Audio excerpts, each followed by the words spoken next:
Tepedino, que é advogado trabalhista, mestre em Direito do Trabalho pela Escola Superior da Advocacia.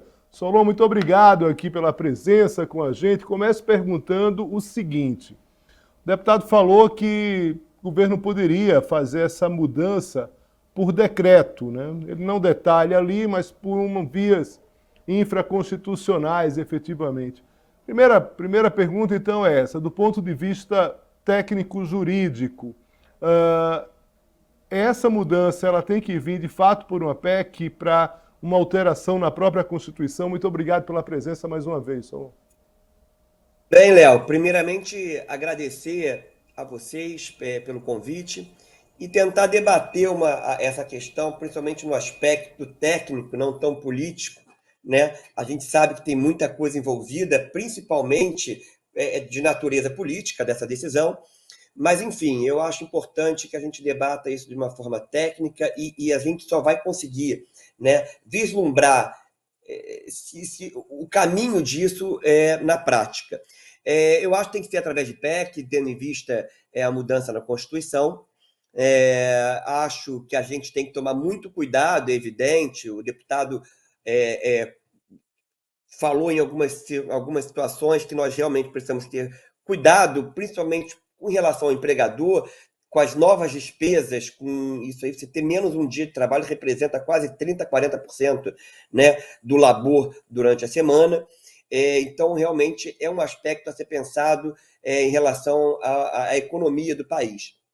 Agora, há um outro lado também, né, que dos princípios trabalhistas, do princípio do equilíbrio, né, em relação aos empregados, que a gente tem que olhar também. Eu não vejo com maus olhos, não vejo, sinceramente, a princípio, essa mudança na jornada de trabalho, né, mantendo-se a jornada de 8 horas diárias, mas diminuindo para 36 semanais, tirando um dia, né, ficando a jornada de 4 por 3, né, tirando um dia do trabalho. Agora, é evidente que tem os dois lados, né?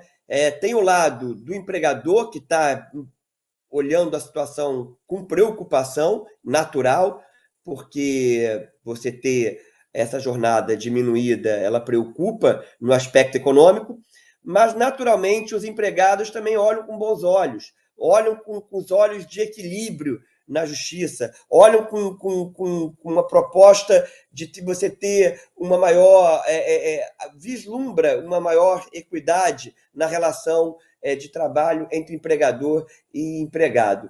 Então, eu acho que a gente opinar a questão técnica, a gente vai conseguir um pouco mais à frente, caso seja ultrapassado todas essas primeiras questões e realmente acontecendo, a gente vai vislumbrar aos poucos como é que isso vai ficar na parte do dia a dia, na parte técnica.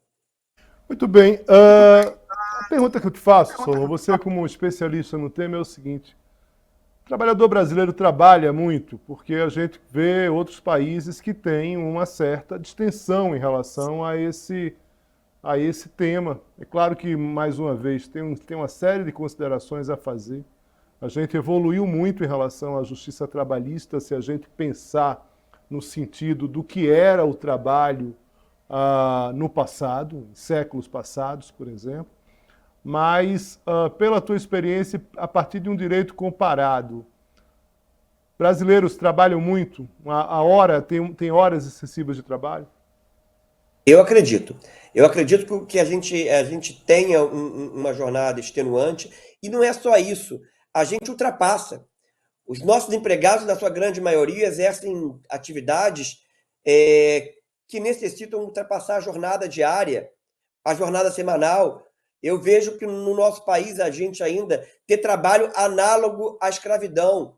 Eu ainda vejo trabalhadores trabalharem 12, 13, 14 horas por dia, sem o maior equilíbrio, sem ter um equilíbrio, sem ter uma relação razoável entre empregado e empregador. Eu acho, sim, que no nosso país a grande maioria, né, é evidente que a gente não pode falar de um todo, mas a gente fala principalmente da classe D e E, que muitos não conhecem seus direitos, ultrapassando suas jornadas, sim. Né? Muitos trabalham com jornada extenuante de trabalho, e a gente ainda se depara, Léo, com trabalhos análogos à escravidão, né? Em situações, principalmente norte e nordeste, a gente vê trabalhadores trabalhando acima da sua jornada contratual. Infelizmente, a gente ainda se depara com essas situações. Muito bem, agradeço muito aqui, Solon Tepedino. Essa proposta viralizou nos últimos dias, evidentemente. O governo Lula, a partir do ministro do Trabalho, se posicionou já, disse que é possível fazer essa discussão. Claro que vai ter um enfrentamento jurídico, um debate político no Congresso, um enfrentamento político. Também aí uma discussão jurídica, efetivamente. É por isso que a gente conta contigo aqui nessa área para acompanhar. Digo isso porque espero encontrá-lo em outros momentos aqui com a gente no Poder Expresso. Muito obrigado. Obrigado, Léo, nossos ouvintes. E é importante a gente destacar que essa questão política, assim, deve ser debatida preliminarmente para verificar se esses avanços vão ser positivos ou não. É uma ampla discussão ainda, né, que se pressupõe uma discussão política anterior à questão técnica, para que depois, sim, ultrapassada a questão política, a gente verifique com mais cautela a questão técnica dessa modificação da escala de trabalho.